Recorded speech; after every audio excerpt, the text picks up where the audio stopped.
ভ্রমণ করতে কার না ভালো লাগে? ভ্রমণ সবারই ভালো লাগে। ভ্রমণ করার জন্য আমরাও বেরিয়ে গেলাম। তো ভ্রমণ যেই বাহনটিতে করব সেখানে তো খাদ্য লাগবে। তাই মোটরসাইকেলে আমরা তেল ভরে রওনা দিয়ে দিলাম। আমরা ৩০০ ফিট হয়ে তারপর গাজীপুর হয়ে রওনা দিয়ে দিলাম আমাদের গন্তব্য স্থানের উদ্দেশ্যে।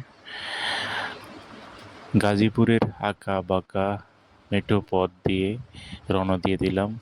যেদিকে চোখ যায় সবুজে ভরে গেছে, চারিদিকে সবুজ আর সবুজ। সত্যি কথা বলতে চোখের শান্তি আসলেই। রাস্তার দুপাশে পানি, পানির উপর কচুরিপানা এবং সবুজে ভরে গেছে চারদিকেই। আর রাস্তার কথা কী বা বলবো, আপনারা দেখতেই পাচ্ছেন এত সুন্দর রাস্তা, কোনো ভাঙা নেই। আরামে আমরা চলে যাচ্ছি। তার আগে আমাদের দুপুরের খাবার খেতে হবে। দুপুরের খাবার খাওয়ার জন্য একটি হোটেলে আমাদের দাঁড়াতে হবে। আমরা দুপুরের খাওয়ার জন্য একটি হোটেলে দাঁড়াবো। সেই হোটেলটি পেয়ে গিয়েছি। এটি বেলাইবিলে অবস্থিত হোটেল। হোটেলের চারপাশে পানি থই থই করছে। এখানে দেশি মাছ পাওয়া যায়। এখানে আরেকটি মজার বিষয় হলো হোটেলে গিয়ে আপনার মাছ এবং ডাল পাওয়া যায়। আর মাছের অর্ডার দিতে হবে, তারপর ওরা রান্না করে। আমরা অর্ডার দিয়ে দিয়েছি এবং রান্না শুরু হয়ে গেছে। রান্না শেষ হলেই আমরা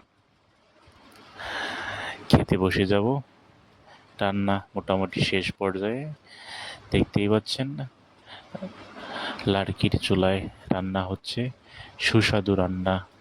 দেখতেও যেমন সুস্বাদু, খেতেও সম্ভবত সেই রকম সুস্বাদু হবে। তো আমরা এখন খাওয়ার জন্য প্রিপারেশন নেব। রান্না হয়ে গেলেই আমরা খাওয়া শুরু করে দেব। খেয়ে আবার সেই মহেন্দ্রক্ষণ কেশরীতার উদ্দেশ্যে রওনা দিব। আমরা খাবার খাচ্ছি, দেখতেই পাচ্ছেন। খেয়ে তারপর আবার রওনা দিব। সুস্বাদু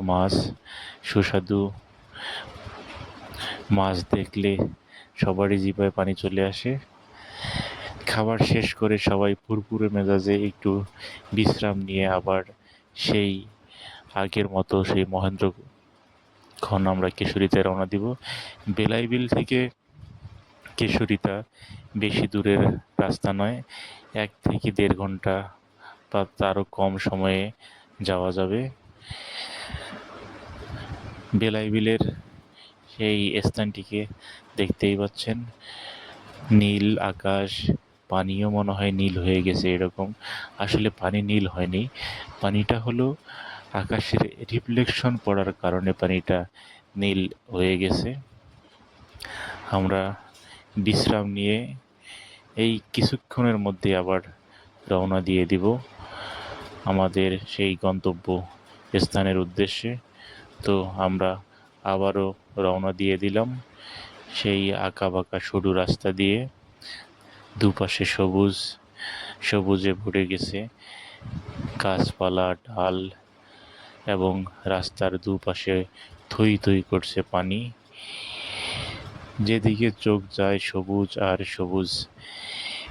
গাজীপুরের কালীগঞ্জে এই দিকটাতে ঘনবসতি কমই রয়েছে।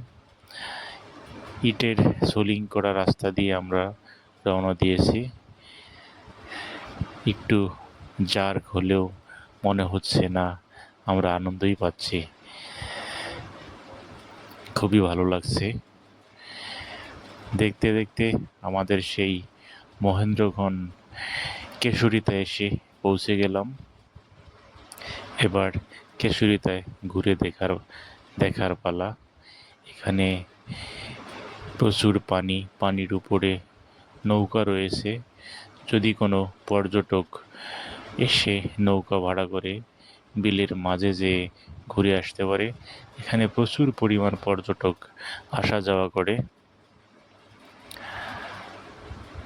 দেখতেই পাচ্ছেন কেশরীতা বিলটি কী জন্য বিখ্যাত, নামকরণ কিভাবে হলো সেটুকু আসলে দালিলিক কোনো প্রমাণ এখনও পাওয়া যায়নি। তবে যতটুকু নির্ভরযোগ্য তথ্য পাওয়া যায়, কেশরীতা সম্পর্কে আলাদা কোনো লিখিত ইতিহাস বা সরকারি নথি খুব বেশি নেই।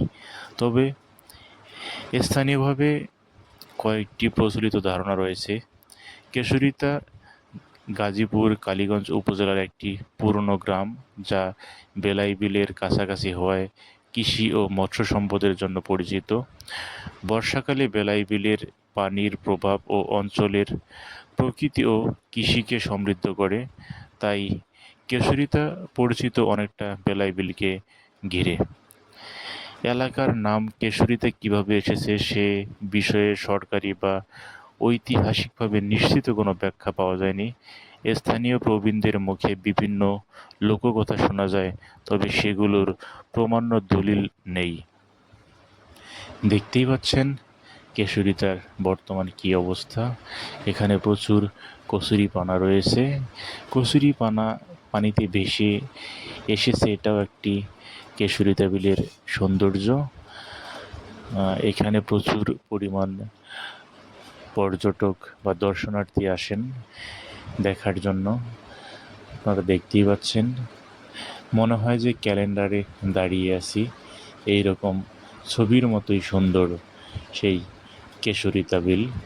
ঢাকার খুব কাছাকাছি হওয়ায় ঢাকা থেকে অনেক লোকজন যায়, আমরা যেমন গিয়েছি এই কেশরীতাকে দেখার জন্য।